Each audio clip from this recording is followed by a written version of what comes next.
Why are my plants not growing? How do you fix stunted plant growth? Why are all my plants growing so slow? What causes a plant not to grow? What increases plant growth? What causes poor growth in plants? Why is my plant alive but not growing? Are these questions you sometimes have? If yes, let's talk about it. My Jamaican Backyard Garden, Portmore Edition. This is Gardening with Stacey. Come garden with me now, man. And what a nice place to live. Sweet jam down. Welcome and welcome back to another Gardening with Stacey. Thank you all so much for tuning in. Welcome to all of you, my new gardening family, my reigning gardening family, my potential gardening family, and shout out to you, my channel members. I appreciate you one and all. Thank you all so much. All right, and God bless you always. All right, so Miss Patricia had requested that I do a video on this, and so I'm here delivering. So shout out to you, Miss Patricia. Here we go. So of course, there are several reasons why your plants might not be growing. One such is lack of light. Plants need sufficient light to produce chlorophyll. And chlorophyll is the green part of your plant, or the green pigment of your plant, right? And that part feeds them through photosynthesis. And photosynthesis is the process by which plants make their own food by using chlorophyll, water, and carbon dioxide in the presence of sunlight. So if the plants don't have enough light, they can literally stop growing. And when you see them turn pale green or yellow, then insufficient light can also be a result. There are other things that cause that, but that is also an effect from them not having sufficient light. Alright, so you can see this papaya tree around here. I believe that this papaya tree would have progressed it more if it was in a different location. So sunlight has a lot to do with your plant growth. This was one of them that I also took the top off in recent times, so it's actually growing back new branch right there. So I am yet to move it. I'm going to figure it out. These pineapple suckers, I believe they would have reached so much further, but I said instead I have them putting them down, I put them in the soil. Overwatering is another thing. So if you water too often without the soil getting enough time to dry out, or if you use a pot that doesn't drain the water fast enough, that will cause your plant roots to rot, and as a result will destroy the plant. Alright, so give your plants time between watering. Allow the soil to dry out enough before your next watering. Did you know that overwatering can actually stunt your plant growth? Sounds weird, isn't it? Now these corns right here, I can safely say that it is a result of overwatering. When we were having the heavy rains, the water that came from the roof, it was helping in this container. These corns sat in that. When the soil is too wet, it suffers from a lack of oxygen. And you know that plants are living things, so they need that oxygen to grow. And so these corns were getting too much water at the time. If you can see, their growth is stunted because you can see it's trying to push out a cob right there. So my intuitiveness and I am always curious to know what is at the end of the tunnel, and so I decided to let them stay to see what will happen, but I am going to put more corns in there. Root bone is another major issue why your plants will stop growing. So when the roots grow too much for the containers that they're in, they become root bone. The roots are formed densely, which allows little or no further space for them to grow. That is something you can check on, and then at that time you just put it in a bigger pot. No, fertilizer burn. So not just with chemicals, even with organic fertilizer, your plants can suffer from fertilizer burn.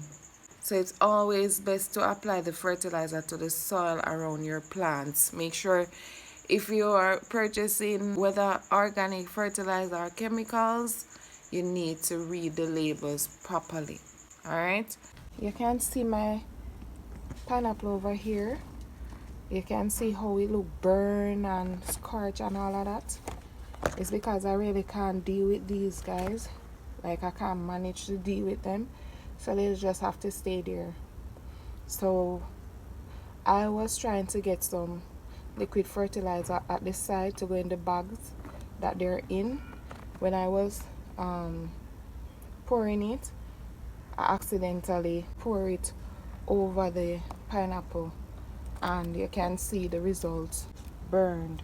Even though it's my liquid fertilizer that I use, that is made from kitchen scraps, it is pretty much concentrated, and so that is why I caution you when you make your liquid fertilizer and use it in your garden. I have several videos on that. So pests, as everyone knows, causes harm and damages to plants. They can affect the leaves, the stems, the roots, and even the fruits. Alright, so the battle against pests is ongoing. And we just have to try to see how best we can deal with them, because what else to do? This is as a result of pest and disease. This is actually stunted. I'm going to move it because this cabbage is supposed to be looking like this or close to this. I was wondering why it was stunted, why it wasn't growing. I realized that it was packed with aphids.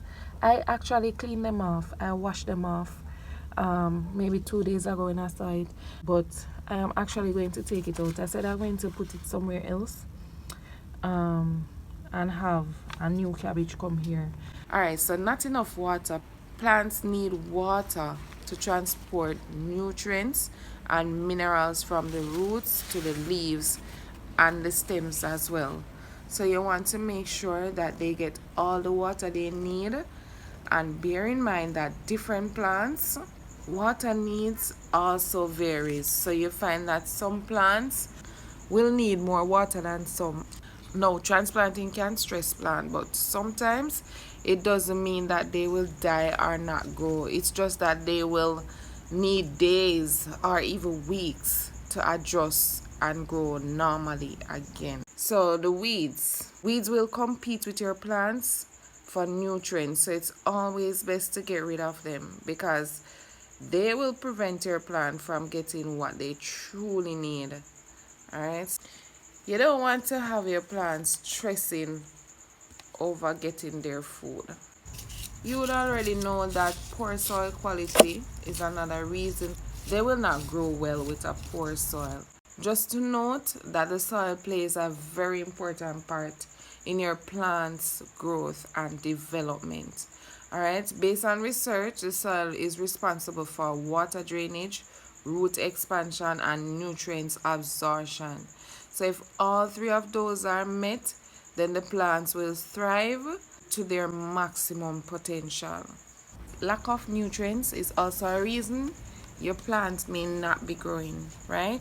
Because the three main nutrients that plants need to grow are nitrogen, phosphorus, and potassium. And when I say three main, these are the primary nutrients that they need. So you want to ensure that your plants are getting them. Some of the secondary ones that they also need are calcium, magnesium, and sulfur. So you definitely can check to see if your fertilizer includes all of those. Calcium deficiency is another thing that as a result of your plants not growing as they should. Things like poor fruit development, blossom end rot is as a result of that. No, limited space. And I know some of you are going to say, oh, but Stacey is guilty. Well, before I get there, so plants, they need enough space apart. When the plants are close together, they tend to compete for nutrients, right? No. I am obviously and evidently guilty. But there's a big but. I do my utmost best to maintain my garden in terms of nurturing it properly while I use this tiny space to its maximum capacity. So if you're growing as compact as I am, it is imperative that you nurture your plants well. Nurture them well in the sense that you're going to feed them properly, right? And you're going to do the necessary maintenance, like pruning, like deadening, right? Those are some of the things that you must do in order to allow proper airflow and in order for your plants to develop properly and be productive, right? So based on experience, I've done it time and time again, over and over again, where I do plant compact, right? I take advantage of companion planting in order to maximize my space, right? And so it will take a little bit more extra effort to get it thriving and producing. Because I thought to myself, if I can grow more by just ensuring that the plants are nurtured, then why not? So that is exactly what I'm doing right now. Now, over fertilizing is a thing. So of course, over fertilizing will cause sudden plant growth, but insufficient root system to supply enough water and nutrients to the plants, and that will actually stress the plants out. Temperature is another thing. Whether cold or hot temperatures, this can cause a major impact on your plants. All right. For example, if it is too cold, the plant growth may slow down, and if it is too hot, the plants can get burned. So those are two examples. This is actually a broad topic. And so if this is going to affect you in any way, shape or form, I encourage you to do some research on growing in these type of conditions, whether too hot or cold temperature. Of course, support. So some plants that climbs, like vines in particular, they need a support system to grow properly. So you have to look out for that as well. The final one that I leave with you today is poor drainage in pots. Poor drainage, without a doubt, will cause root rot. Alright, so this is where I leave you for today. Thank you so much for watching, and until next time, walk good. Come garden with me now, man. And what a nice place to live. Sweet jam down.